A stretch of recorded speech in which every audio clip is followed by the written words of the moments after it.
नमस्कार दोस्तों, ज्योतिष का सफर में नरेश गांधी का सादर प्रणाम। ये हमारा 204वां एपिसोड है जिसका नाम है धन बिना जग सुना। धन हम सबकी अहम जरूरियात है बन चुका है। बिना धन के एक कदम भी चलना मुहाल है। हम सुबह होते ही अपने घर से धन कमाने के लिए निकलते हैं और शाम के ढलते ही घर लौटते हैं, लेकिन हम बुरी तरह थके होते हैं। पक्षियों को आकाश में उड़ने की थकान नहीं होती, हम इंसान थक जाते हैं। नदी और झरने जो बहते हैं उनको बहने की थकान नहीं लगती, हम इंसान थक जाते हैं। समुद्र की लहरों को बार बार किनारे से आकर टकराने की थकान नहीं लगती, हम इंसान थक जाते हैं। मछलियों को समुद्र में तेजी से तैरने की थकान नहीं लगती, हम इंसान थक जाते हैं। तपस्वी की तरह अपनी एक टांग पर खड़े रहने वाले वृक्षों और पेड़ों को कभी थकान महसूस नहीं होती, हम इंसान थक जाते हैं। ब्रह्मांड में घूमने वाले अनगिनत ग्रह जो सदियों से बिना थके घूम रहे हैं, वह कभी नहीं थकते, लेकिन हम इंसान थक जाते हैं। पूरी दुनिया में एक ही प्राणी है जो सुबह से लेकर शाम तक काम करते करते थक जाता है, और वह है हम इंसान। धन के लिए एक अंधी दौड़ में हम शामिल हो गए हैं, और ये कभी न खत्म होने वाली दौड़ ही हमें थका देती है। धन के पीछे हम कितना भी भागे, धन उसे ही मिलता है जिसके भाग्य में होता है। आज हम कुंडली में बनने वाले धन योगों को जानेंगे जो जातक को अचूक धनवान बना देते हैं। आइए जानते हैं धनवान बनाने वाले योगों को। यहाँ सबसे पहले हम मेष लग्न की कुंडली प्रस्तुत कर रहे हैं, और यहाँ धन का मालिक जैसे यहाँ पर वृषभ राशि होगी, और धन का मालिक धन में ही अगर हो गुरु मंगल के साथ, तो धन का मालिक शुक्र बनता है यहाँ पर, और उसे गुरु या मंगल के साथ धन में ही होना चाहिए।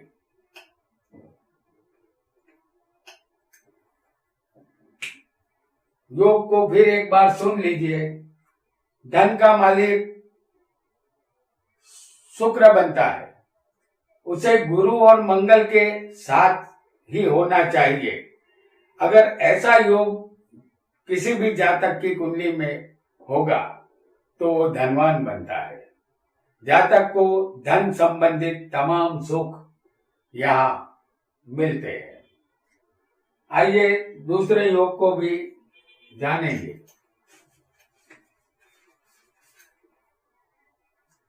फिर एक बार हम आपके सामने लाएंगे मेष लग्न की कुंडली।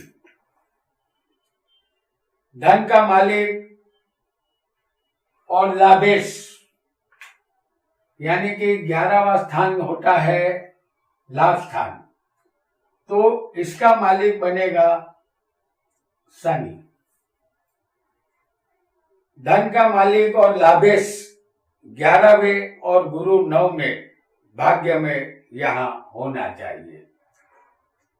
जैसे हम आपको बताएंगे कि धनेश कौन है, यहाँ शुक्र बना है, और लाभेश यहाँ शनि है। ये दोनों 11वें कुंभ राशि में होने चाहिए। जैसे शुक्र जो धन का मालिक है, और धनेश यहाँ कौन होगा, शनि होगा, और गुरु यहाँ धनु राशि में होना चाहिए, यानी कि भाग्य में। तो गुरु भाग्य में बैठा होगा। धनेश और लाभेश की युति होनी चाहिए लाभ स्थान में, और भाग्य में गुरु होना चाहिए।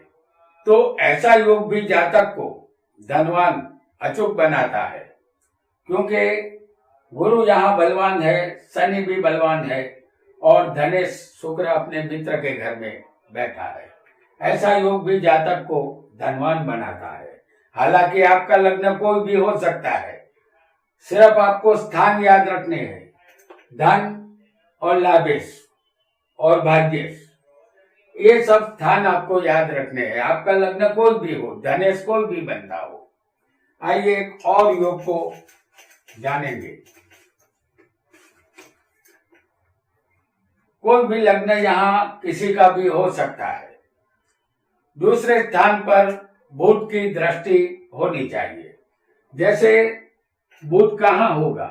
अष्टम स्थान में ही हो सकता है, क्योंकि बुध की 7वीं दृष्टि होती है, तो बुध अष्टम में होगा। यहाँ कोई भी लग्न हो, दूसरे स्थान पर बुध की दृष्टि है। अगर ऐसी दृष्टि होगी दूसरे स्थान पर बुध की, और कोई भी ग्रह यहाँ मौजूद नहीं होना चाहिए। जैसे बुध 8वें है और उसकी 7वीं दृष्टि दूसरे स्थान पर जा रही है, तो बुध इस तरह धन स्थान को देखेगा तो जातक अवश्य धनवान बनता है। आइए एक और योग को जानेंगे। यहाँ फिर एक बार कोई भी लग्न हो सकता है। दूसरे गुरु, जैसे हम बता रहे हैं कि दूसरे स्थान में गुरु होना चाहिए, और 5वें होगा बुध,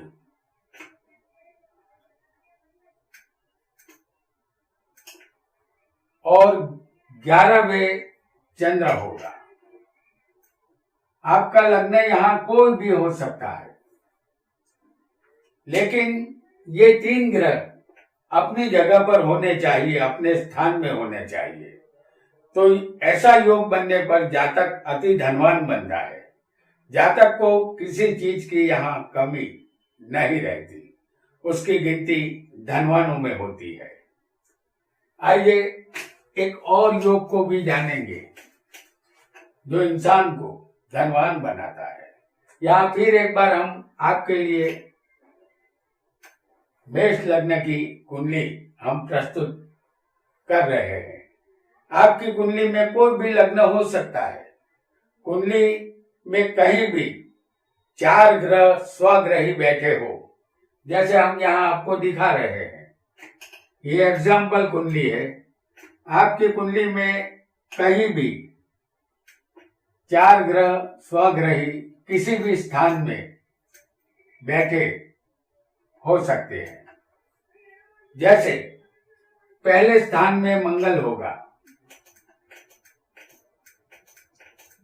ये मंगल मेष राशि में है, तो ये स्वग्रही मंगल माना जाएगा। चौथे होगा चंद्र, ये कर्क राशि में है, खुद की राशि में बैठा है, तो ये भी चंद्र स्वग्रही है। और 7वें होगा शुक्र, जो तुला में बैठा है, ये भी स्वग्रही है। और 10वें स्थान में होगा शनि, जो कुंभ में बैठा है, तो ये भी स्वग्रही है। अगर यहाँ शुक्र को हम देखें तो ये मालव्य योग बना रहा है, 5 महापुरुष में से एक योग। शनि को देखेंगे तो ये शनि केंद्र में है और खुद की राशि में स्वग्रही है, तो ये शश योग बना रहा है। और ये मंगल रोचक योग बना रहा है, क्योंकि अपनी राशि में ही वो बैठा है। तो ऐसा योग 4 ग्रह कहीं भी बैठे हो, वो स्वग्रही होने चाहिए। अगर ऐसा योग किसी भी कुंडली में बनेगा तो जातक यहाँ अति धनवान बनता है। धन उसके पास जरूरत से भी कहीं अधिक होता है। आइए एक और योग को भी जानेंगे जो जातक को धनवान बनाता है। यहाँ कोई भी लग्न हो सकता है। गुरु और शुक्र के घेरे में तमाम ग्रह आ जाते हो, जैसे हम आपको बता रहे हैं कि गुरु और शुक्र का घेरा कैसे बनेगा और उसके बीच में तमाम ग्रह कैसे आएंगे। तो सबसे पहले यहाँ गुरु और केतु, उसके बाद 8वें स्थान में होगा मंगल, 9वें स्थान में होगा चंद्र, 10वें होगा शनि, 11वें होगा बुध, 12वें होगा सूर्य और शुक्र जो लग्न में होगा और उसके साथ होंगे राहु। तो जैसे गुरु केतु यहाँ 7वें मौजूद है, मंगल 8वें है, बराबर है, और चंद्र 9 में बैठा है, शनि 10वें है, बुध 11वें है और सूर्य 12वें है और शुक्र राहु जो लग्न में है। यानी कि शुक्र और गुरु के बीच में सारे ग्रह आ चुके हैं। तो आपकी कुंडली में कोई भी ग्रह उलट सुलट भी हो सकते हैं। जैसे यहाँ मंगल बताया है तो वहां मंगल की जगह बुध भी हो सकता है या कोई भी ग्रह उलट सुलट हो सकते हैं। लेकिन गुरु और शुक्र के बीच में तमाम ग्रह आ जाने चाहिए। हमने सप्तम से लेकर लग्न तक बताया है। आपकी कुंडली में ये योग किसी भी स्थान से शुरू हो सकता है।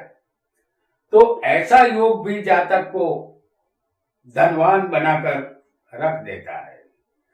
उसके पास हर सुख सुविधाएं मौजूद होती है। वो सुख भोगने के लिए इस जीवन में जिंदगी में आया है, ऐसा आपको मानना होगा। आइए एक और योग को भी जान लेते हैं। फिर एक बार यहां हम मेष लग्न की कुंडली आपके सामने लाएंगे। लग्नेश दूसरे, यानी कि लग्नेश कौन है? मंगल। तो ये दूसरे स्थान में होना चाहिए। तो लग्नेश दूसरे है। धनेश कौन है? यहाँ शुक्र है जो 11वें स्थान में होगा और 11वें स्थान में जो राशि आएगी वो कुंभ होगी। तो यहाँ पर शुक्र लाभ स्थान में आएगा और लग्नेश धनेश लाभ में चला गया है और लाभेश जो है वो लग्न में होगा, शनि। तो यहाँ योग ये समझना है कि लग्नेश धन में होगा, धनेश लाभ में होगा और लाभेश लग्न में होना चाहिए। अगर ऐसा योग किसी भी जातक की कुंडली में बनेगा तो ऐसा योग कुंडली में अगर होता है तो दुनिया की कोई ताकत उसे धनवान बनने से रोक नहीं सकती। उसका धनवान बनना लगभग तय हो जाता है। आइए एक और योग को भी जान लेते हैं। यहाँ कोई भी लग्न हो सकता है। आपकी कुंडली में दूसरे और 11वें के बीच परिवर्तन योग हो। जैसे कोई भी लग्न के हिसाब से भी हम अगर यहाँ लेंगे तो मेष लग्न आपको कुंडली में दिखा रहे हैं। यहाँ पर शुक्र की राशि होगी और लाभ स्थान में होगी शनि की। तो इन दोनों के बीच में धनेश और लाभेश, ये दोनों के बीच में परिवर्तन होना चाहिए।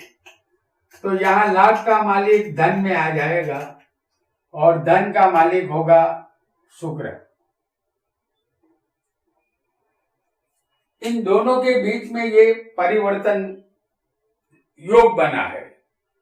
तो ऐसा परिवर्तन योग वाला जातक भी धनवान बनता है। यहाँ फिर एक बार हमने आपको मेष लग्न की कुंडली बताई है।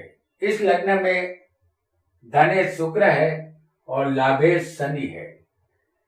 तो ऐसा योग बनने पर धनेश और लाभेश का अगर किसी की भी कुंडली में परिवर्तन योग होगा तो जातक को ये योग मालामाल कर देता है। आइए एक और योग को समझेंगे और उसे भी हम जानेंगे। यहाँ कोई भी लग्न हो सकता है और सूर्य यहाँ अगर तीसरे स्थान में, जैसे हम आपको बता रहे हैं, तीसरे स्थान में सूर्य हो, लग्न कोई भी हो, सूर्य यहाँ तीसरे स्थान में होना चाहिए और गुरु 5वें स्थान में मौजूद होना चाहिए और चंद्र यहाँ 9वें स्थान में होना चाहिए। तो ऐसा योग भी अगर किसी को तीसरे स्थान में सूर्य हो, 5वें स्थान में गुरु हो और भाग्य में 9वें स्थान में अगर चंद्र आ जाए तो ऐसा योग जातक को कुबेर बनाता है। अथवा आप ये भी कह सकते हैं कि कुबेर के समान धन ये जातक प्राप्त करता है। हर वह चीज उसे मिलती है जिसकी वह तमन्ना रखता हो। आपका लग्न कोई भी हो, सूर्य तीसरे होना चाहिए, गुरु 5वें होना चाहिए और चंद्र भाग्य में होना चाहिए। आइए एक और योग को भी यहाँ हम जान लेते हैं। यहाँ किसी का कोई भी लग्न हो सकता है। चंद्र शुक्र मंगल 4ठे स्थान में होने चाहिए। जैसे हम आपको दिखा रहे हैं, 4ठे स्थान में चंद्र, शुक्र और मंगल, ये तीनों 4ठे स्थान में अगर होंगे तो जातक अपने दम पर धनवान बनता है। उसे जमीन, मकान और वाहन का सुख और धन संपत्ति का सुख उसे अचूक मिलता है। ये बहुत बड़ी संपत्ति का मालिक भी ऐसा योग बनाता है, चाहे लग्न कोई भी हो, लेकिन 4ठे स्थान में चंद्र, शुक्र और मंगल होने चाहिए। तो दोस्तों, आज हमने धनवान बनाने वाले कुछ योगों को जाना। जिस धन से हमें शांति मिले वह धन अच्छा, और जो धन हमारी रातों की नींद छीन ले वह बुरा। आज इतना ही। आपका बहुत बहुत धन्यवाद।